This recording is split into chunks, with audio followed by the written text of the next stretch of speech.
আমার দাবি আজকের কাউন্সিল যেন সেই ভোটের মাধ্যমে হয়।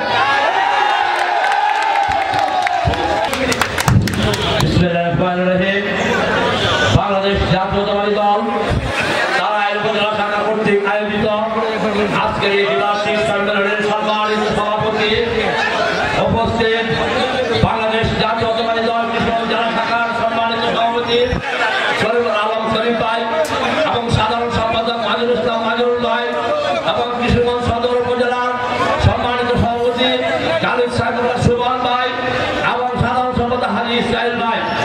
সম্মানিত উপস্থিতি, আমাদের